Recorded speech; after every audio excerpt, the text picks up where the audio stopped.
दोस्तों नमस्कार। कुछ दिनों पहले भारत के अखबारों में एक खबर छपी थी कि भारत में सबसे उम्रदराज महिला बसंत कौर है। उनकी उम्र 124 साल है और वो जालंधर में रहती है। जब इनकी खबर छुपी तो एक जानकारी मध्य प्रदेश से भी निकल कर आई। मध्य प्रदेश के सिवनी में शांति देवी रहती है जिनकी उम्र 115 साल है। और इसके बाद लिम्का बुक रिकॉर्ड ने अपने रिकॉर्ड को ठीक किया, क्योंकि उससे चंद दिनों पहले ही उसने जानकारी दी कि एक आंध्र की महिला कुंजनम है जिनकी मृत्यु 112 बरस की उम्र में हुई है और यह भारत में सबसे ज्यादा उम्र की महिला है जिनका निधन हुआ। लेकिन ये सारी खबरें हाल की जरूर है, लेकिन अब इनका कोई महत्व नहीं है, क्योंकि बिहार में चुनाव आयोग जो नए वोटर लिस्ट तैयार कर रहा है उसमें जानकारी निकल कर आई कि गोपालगंज में एक मंतुरिया देवी है, उनकी उम्र है 119 बरस। भागलपुर में आशा देवी है, इनकी उम्र है 120 बरस। सीवान में मिंतो देवी है, इनकी उम्र है 124 बरस। सारे रिकॉर्ड बिहार में आकर इस वक्त वोटर लिस्ट तैयार करते वक्त टूट रहे हैं। यह ऐसी लिस्ट है जिसमें सवाल सिर्फ फेक वोटर का नहीं है। पहली बार दो बड़े सवाल इस देश के सामने हैं। लेकिन हमें लगता उससे पहले जो 3 नाम हमने लिए, जो बिहार में जिन वोटर लिस्ट में जिनका उम्र के साथ नाम दर्ज है, देख तो लीजिए।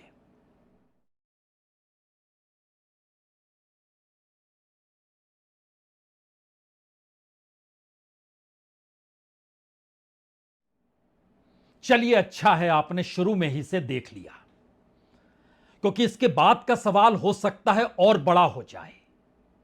और यह सवाल तो वाकई बड़ा है कि बिहार के भीतर डिप्टी सीएम, उनके नाम भी 2 वोटर आईडी कार्ड है। और ऐसा भी नहीं है कि दोनों एक ही जिले के हों, एक ही कॉन्स्टिट्यूंसी के हों, बिल्कुल नहीं। एक अगर पटना का है तो दूसरा लखीसराय का है।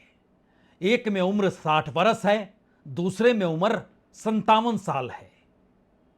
दोनों में डिप्टी सीएम का ही नाम दर्ज है। उनके पिता का नाम भी वही दर्ज है जो उनके पिता का नाम है। इसे भी देख लीजिए।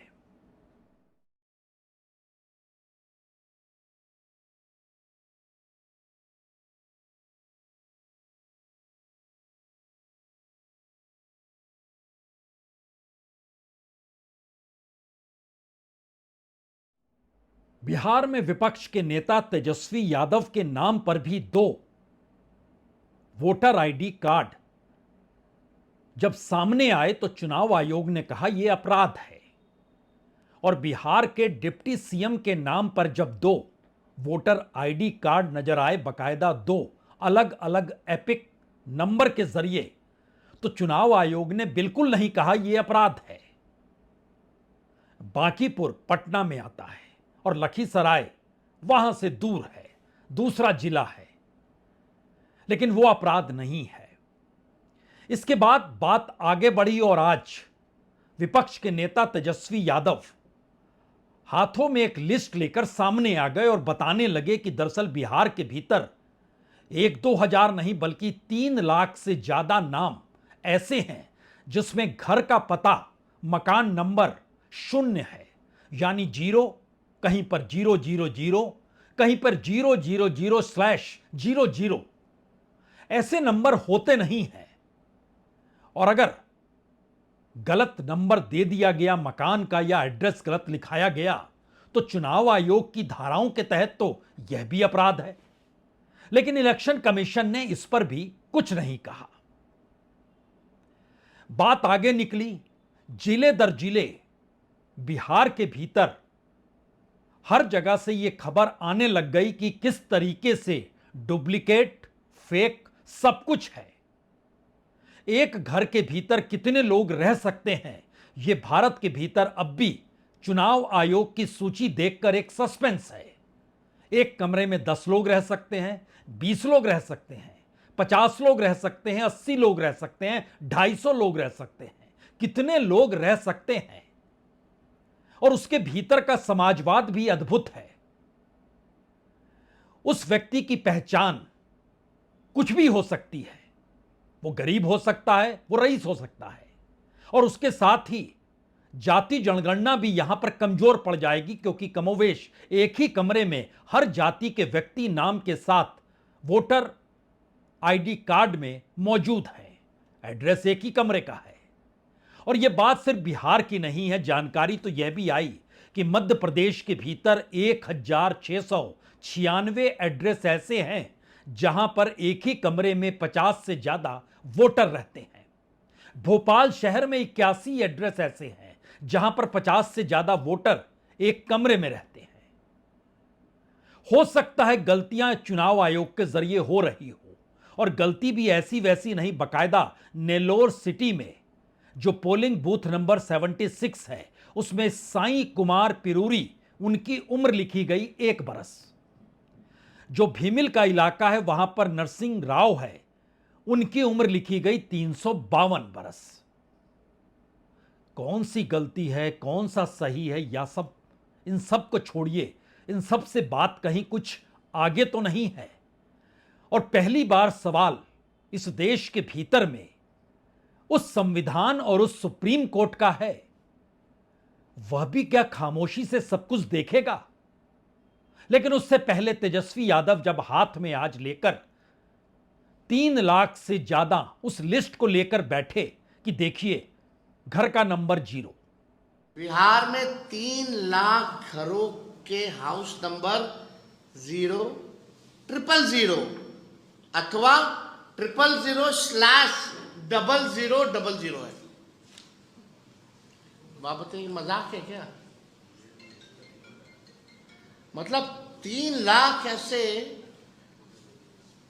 घरों के हाउस नंबर है जिनका 000 अथवा 00/000 है। ये मजाक है। असल में इस तरह की गड़बड़ियों को पकड़ने के लिए बहुत मशक्कत करने की जरूरत होती नहीं है। इलेक्ट्रॉनिक दौर है, डिजिटल इंडिया है। जब आप सर्च करते हैं तो उसमें लिख सकते हैं कि हाउस नंबर 0 खोजिए, और एक झटके में आर्टिफिशियल इंटेलिजेंस अपना काम करता है या कंप्यूटर अपना काम करता है और पूरी लिस्ट सामने लाकर रख देता है कि देखिए 0 नंबर के जो मकान हैं उनके साथ इतने लोगों के नाम जुड़े हुए हैं। और इस टेक्नोलॉजी का लाभ किसी मकान की संख्या, किसी के नाम, किसी की उम्र, उस आश्रय भी निकाला जा सकता है। लेकिन बात तो आगे की है, और बात बेहद गंभीर है। गंभीर इसलिए है क्योंकि चुनाव आयोग इस देश के भीतर एक मशक्कत कर रहा है कि इस देश में हर व्यक्ति को वोट देने का अधिकार हो, हर व्यक्ति सही हो, कोई फेक कार्ड ना बना हुआ हो, कोई घुसपैठिया यहां रहकर अपना आई कार्ड बनाकर वोट ना डाल रहा हो, इस देश की चुनावी प्रक्रिया को कोई प्रभावित नहीं कर पा रहा हो। तो जाहिर है चुनाव आयोग को यह ताकत तो मिलनी ही चाहिए कि वह इस तरीके की मशक्कत करे, और जनता को भी यह ताकत मिलनी चाहिए कि दरअसल डिजिटल दौर है तो वो अपने नामों के आसरे जो जो उसके दिमाग में शक है उसे वह खोजना शुरू कर दे। लेकिन हमने शुरू में कहा यह बात बहुत आगे की है। चुनाव आयोग के हाथ पैर थर-थर कांपने लगे। उसे लगा कि अगर डिजिटली लोग जानने परखने लगे तो इस देश के भीतर जितने भी बीएलओ और बीएलए काम कर रहे हैं, और उसके आश्रय इलेक्शन कमीशन इस देश के टैक्स पेयर के पैसे से चल रहा है, उसके अधिकारी और उसमें सीनियर पोस्ट पर बैठे हुए लोग, वह चीफ इलेक्शन कमिश्नर ही क्यों ना हो, उनको 2.5 लाख रुपए मिलते हैं वेतन के तौर पर, और इसके बाद दुनिया भर की सुविधाएं दिल्ली में रहते हुए ऐसे मिलती है जिसकी कुल कीमत 2.5 लाख से कहीं ज्यादा होती है। यानी बड़ी सुविधाओं के साथ और विशेषाधिकार के साथ इस देश के हर इंस्टीट्यूशन को संभालने वाला नौकरशाह बाखूबी हर चीज को देखता है, इसीलिए उसके कंधे पर जिम्मेदारी बड़ी सौंपी जाती है। लेकिन अब इलेक्शन कमीशन के सामने मुश्किल यह आ गई कि दरअसल ये वोटर लिस्ट जो आरोप उस पर लग रहे हैं वो इस तरीके से कहीं बना तो नहीं रहा है जिससे इस देश में मौजूदा राजनीतिक सत्ता को कभी हार मिले ही नहीं, और आने वाले वक्त में इस देश के भीतर ऐसे वोटरों की लिस्ट बनती चली जाए, खड़ी होती चली जाए, जो इस देश के नागरिक होंगे उन्हीं के पास वोटर आईडी कार्ड होगा, जिनके पास वोटर आईडी कार्ड नहीं होगा वो नागरिक नहीं होंगे। और वो नागरिक कैसे होंगे, फिर वो एक अलग लड़ाई अलग डिपार्टमेंट के साथ, सरकार के साथ लड़नी पड़ेगी। तो चुनाव आयोग क्या वाकई ऐसा कुछ कर रहा है? यह सवाल तब बड़ा हो गया जब डिजिटल इंडिया को फेल करने के लिए इलेक्शन कमीशन खुद ही मैदान में कूद पड़ा। उसने तय किया कि जो कंप्यूटर में डिजिटली नाम है, जिसकी मांग राहुल गांधी भी कर रहे हैं कि आप हमको डिजिटल ड्राफ्ट वोटर लिस्ट तो दे दीजिए, एक झटके में इलेक्शन कमीशन ने उसको हटा दिया। सिर्फ 48 घंटे हुए हैं उसको हटाए हुए, और अब वहां पर जो स्कैन की हुई कॉपी होती है वो कॉपी आपको दिखाई देगी। डिजिटली में होता है कि वो सॉफ्ट कॉपी ऐसी होती है जिसमें आप कंप्यूटर को निर्देश देते हैं कि हमें इस नाम से जुड़े हुए की जानकारी चाहिए, आ जाएगी। हमें इस उम्र से जुड़े हुए की जानकारी चाहिए, आ जाएगी। इस मकान नंबर से जुड़ी जानकारी चाहिए, आ जाएगी। इस व्यक्ति का नाम कितनी जगह पर है, आ जाएगी।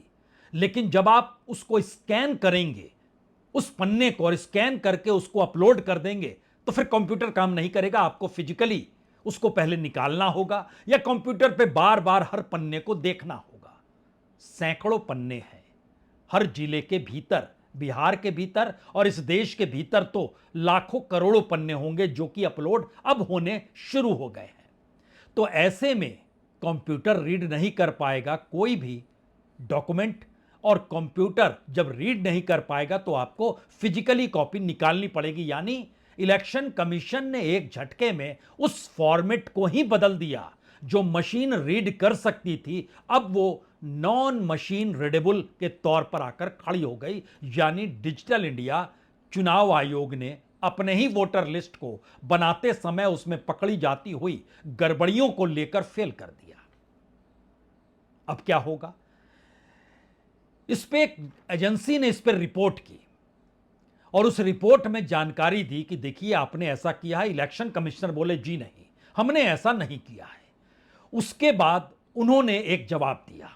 उस जवाब के काउंटर में जिस रिपोर्टर ने उस पर स्टोरी फाइल की थी उसने उसका जवाब दिया। उसके बाद इलेक्शन कमीशन में सन्नाटा छा गया। उसे समझ नहीं आया कि डिजिटल वोटर लिस्ट अब जब गायब हो गई तो फेक वोटर को तुरंत तो कोई पकड़ नहीं पाएगा। हमें लगता है एक क्षण के लिए इलेक्शन कमीशन और रिपोर्टर के बीच का संवाद जो है वो देख लीजिए।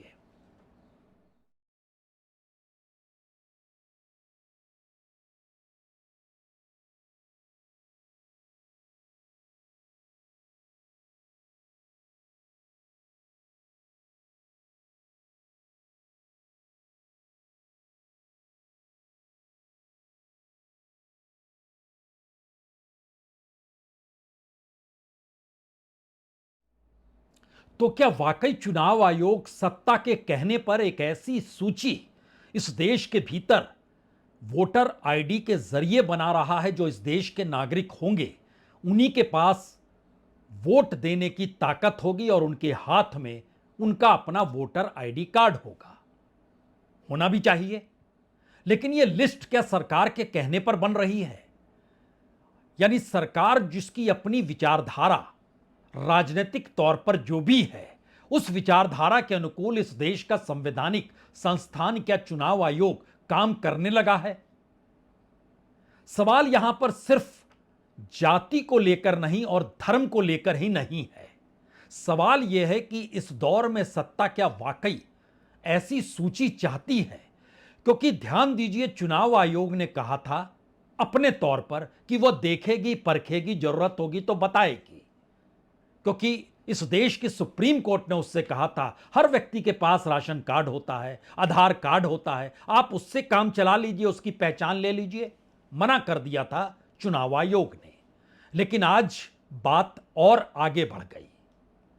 चुनाव आयोग ने जो सुप्रीम कोर्ट में हलफनामा दायर किया, उस हलफनामे में उसने खुले तौर पर लिख दिया, बिहार के भीतर जिन 65 लाख लोगों का नाम कटा है या हटा है या उनका नाम नई सूची में नहीं है, वो ना तो उसको छापेगी, ना वो बताएगी और ना ही बताने के लिए बाध्य होगी कि उनका नाम उसने क्यों हटा दिया।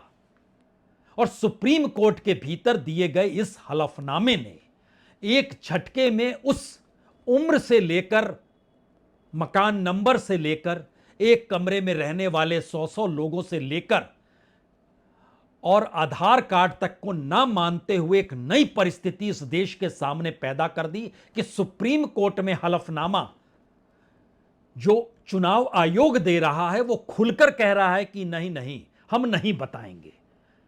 किसी को भी भरोसा हुआ नहीं, ऐसा कैसे कह सकता है। लेकिन अब हलफनामा है, दिया गया है, उसको भी पढ़ लीजिए, कॉपी देख लीजिए आप।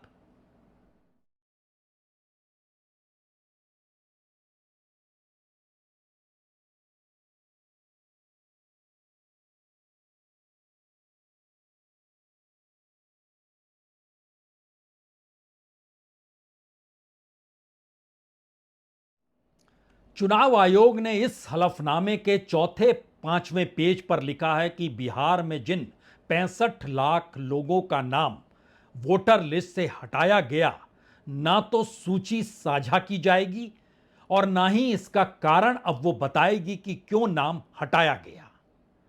यानी इसके साथ हालांकि उसने लिखा है कि बिना सुनवाई और बिना नोटिस किसी का नाम नहीं हटेगा, लेकिन कौन सी सुनवाई हुई, कौन सा नोटिस किसको मिला, उसके बावजूद भी उसका नाम है या नहीं है, ये सारी प्रक्रियाओं को वो साझा करने के लिए बाध्य नहीं है। इलेक्शन कमीशन ने इसको खुले तौर पर इनकार कर दिया। और यहीं से असल सवाल शुरू होता है इस देश के भीतर। हर वो शख्स जिसका जन्म इस देश के भीतर हुआ है और जिस तरीके से जन्म के साथ ही वो इस देश का नागरिक होता है, 18 बरस की उम्र के बाद उसके हाथ में वोटर आईडी कार्ड होना चाहिए। यह प्रयास इलेक्शन कमीशन को करना है और इसीलिए इस संस्थान को बनाया गया। लेकिन एक झटके में इलेक्शन कमीशन तय करने लग गया कि इस देश का नागरिक कौन है और कौन नागरिक नहीं है, कौन इस देश के नागरिक के साथ किसके हाथ में अपना वोटर आईडी कार्ड रहेगा। अब सवाल सुप्रीम कोर्ट का है। सुप्रीम कोर्ट अगर अब इस नब्ज को समझ रहा है, और इसके लिए कोई बारीकी हुनर नहीं चाहिए, बड़ा छोटा सा हुनर चाहिए।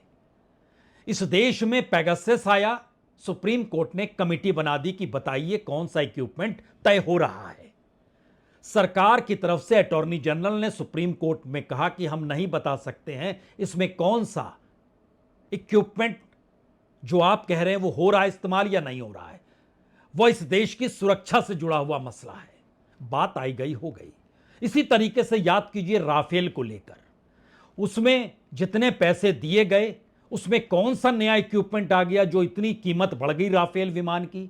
सरकार ने कहा नहीं बताएंगे, दुनिया को पता चल जाएगा, कीमत बताएंगे तो इसमें कौन कौन सी नई टेक्नोलॉजी है, यह नेशनल सिक्योरिटी का मामला है। बात आई गई हो गई। इस दौर में जब इलेक्ट्रल बॉन्ड निकल कर आया तो उसमें जो इलेक्ट्रल बॉन्ड ले रहा है और जो बैंक हैं वो आपस में मिलान करके बताएं। बड़े हील हुज्जत के बाद बैंक सक्रिय हुए। कुछ हद तक इलेक्ट्रल बॉन्ड को देने के लिए रिजर्व बैंक भी सक्रिय हुआ, लेकिन वो सब कुछ गैर कानूनी था। इसका जिक्र सुप्रीम कोर्ट ने कर तो दिया, लेकिन ना किसी की गिरफ्तारी हुई, ना उस दौर में जो 16,000 करोड़ रुपए पॉलिटिकल पार्टीज को दे दिए गए थे, ना किसी से पैसा लिया गया वापस, क्योंकि वो तो ब्लैक मनी है। अब नया सवाल इन तमाम परिस्थितियों से आगे निकलकर खड़ा है। सवाल इस देश में एक आम नागरिक के अधिकारों का है। सवाल इस देश में आम नागरिकों के अधिकारों के साथ वो अपने देश को कैसा देखना चाहता है, किस विचारधारा के तहत वो क्या सोचता है, उसकी अपनी जरूरतों को कौन पूरा कर सकता है, ये तमाम बातें भारत के चुनाव की पूरी प्रक्रिया के साथ जुड़ी होती है और यही नागरिक का हक होता है और हर नागरिक को बराबर का हक कम से कम वोटिंग में दे दिया गया। लेकिन पहली बार उस पर भी आंच आ गई। अब सवाल है, सुप्रीम कोर्ट क्या कोई कमेटी बनाएगी? एक कमेटी बनाकर वो बिहार भेज सकती है परखने के लिए, समझने के लिए। इलेक्शन कमीशन को कह सकती है। ये कैसे संभव है? अगर एक भी नागरिक उसके दरवाजे पर कल आ गया अपने नागरिक होने के अधिकारों को लेकर, तो वो क्या जवाब देगी? इलेक्शन कमीशन से गलती हो गई, इलेक्शन कमीशन ने गड़बड़ी कर दी, या उसके नए कायदे कानून ऐसे चल पड़े हैं, कौन सा जवाब दिया जाएगा? तो क्या यह पूरी प्रक्रिया एक ऐसी परिस्थिति के साथ खड़ी है जब इस देश में मौजूदा राजनीतिक सत्ता को चुनाव जीतना जरूरी है? क्योंकि 2024 के लोकसभा चुनाव के बाद से इस देश के भीतर एक साथ कई सवाल खड़े हो गए। पहला सवाल यह था कि धर्म के आश्रय वोट नहीं मिलेगा, यह अयोध्या के रिजल्ट ने बतला दिया। प्रधानमंत्री अगर खुद को पिछड़े तबके का कहते हैं, तो इस देश के भीतर पिछड़ा और दूसरी जातियों से जुड़े हुए तबकों के अधिकारों का जिक्र अगर इस देश की गवर्नेंस में नहीं होता है, तो आपको वोट नहीं मिलेगा। यह 240 सीटों ने जतला दिया। तीसरा संविधान का सवाल था, जिसमें संविधान क्या बदल देगी सत्ता अगर आएगी, और बहुमत के साथ आएगी तो बदल देगी। इसीलिए 400 पार का नारा था, 240 पर आकर खड़ा हो गया। लेकिन नई परिस्थिति बतलाती है कि अगर इसके बाद हरियाणा के चुनाव, महाराष्ट्र के चुनाव, दिल्ली के चुनाव, कमोवेश हर राज्य के भीतर जब विधानसभा चुनाव 2024 के बाद हो रहे थे, सवाल तो उठ रहे थे और पॉलिटिकल पार्टीज उठा रही थी, पॉलिटिकल नेता उठा रहे थे। दिल्ली में अरविंद केजरीवाल अपनी कॉन्स्टिट्यूएंसी के पर्चे को लेकर बैठ गए और कहा उनके इलाके से इतने हजार वोटर गायब हो गए। चुनाव आयोग ने आंखों पे पट्टी बांध ली, कानों में रुई ठूस ली, कोई सुनवाई नहीं। नए तरीके से परखने की परिस्थिति, और नई परिस्थिति में नई परिस्थिति यह कह रही है कि अगर कहीं भी आप हाथ डालिएगा, वो देश का कोई राज्य हो, कोई जिला हो, किसी भी जगह पर अगर वहां से गड़बड़ी अब एक एक करके छन छन के सामने आ रही है, और लोकसभा की 40 से ज्यादा कॉन्स्टिट्यूएंसी में अगर यह सवाल बड़ा है कि तमाम कॉन्स्टिट्यूएंसी में बीजेपी इसलिए जीत गई क्योंकि सिर्फ विधानसभा के एक सेगमेंट को मैनेज करना था, तो उसमें तो चुनाव आयोग कटघरे में खड़ा होगा। और नई परिस्थिति बतला रही है कि सवाल कटघरे का नहीं है, क्योंकि आपने डिजिटल फॉर्मेट को ही हटा दिया, आपने सुप्रीम कोर्ट को ही कह दिया नहीं बताएंगे, और यह बात धीरे धीरे आगे बढ़ती चली जा रही है। तो इस देश के भीतर क्या सुप्रीम कोर्ट को सुओ मोटो नहीं लेना चाहिए? जो सुप्रीम कोर्ट इस देश में एक पेपर लीक होने के बाद सुओ मोटो लेती है, जब नीट का पेपर लीक हुआ था, जब आरजी कार में एक मेडिकल की लड़की के साथ बलात्कार हो गया था, तो उसके बाद भी सुओ मोटो लिया गया था। बहुत सारे मामले हैं सुप्रीम कोर्ट ने सुओ मोटो लिया है। हालांकि एक संदेह की लकीर इस दौर में वहां भी खींची गई है कि जब आपने नीट के सवाल पर सुओ मोटो लिया, तो उसके बाद आंदोलन इस देश में थम गए।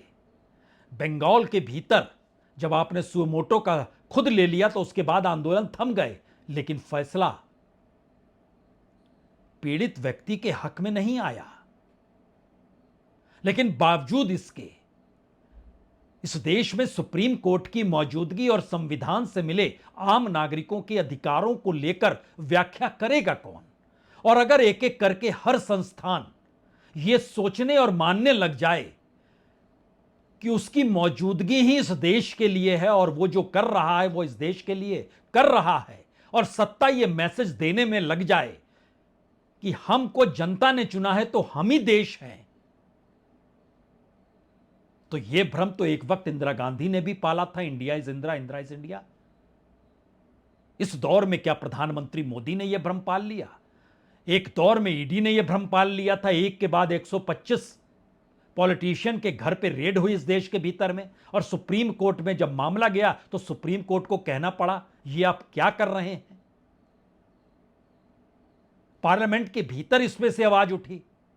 तो क्या एक पूरी प्रक्रिया के तहत इस देश में हर वो संस्थान, उस संस्थान को संभालने वाले नौकरशाह की नियुक्ति अगर वो सत्ता कर रही है जो सत्ता खुद को इंडिया मानने लग गई है, हम ही हैं देश और हमारे खिलाफ कोई सवाल नहीं कर सकता है, तो फिर वो संस्थान भी यही मान रहा होगा और यही मानने की प्रक्रिया में चुनाव आयोग ऐसे मुहाने पर आकर खड़ा हो गया जहां वो अपने ही डॉक्यूमेंट पे दिए गए देश के विपक्ष के नेता राहुल गांधी के सवालों को सुनने की जगह कहता है हलफनामा दीजिए या फिर देश से माफी मांगिए। हमसे नहीं, देश से माफी मांगिए, क्योंकि हम ही देश हैं।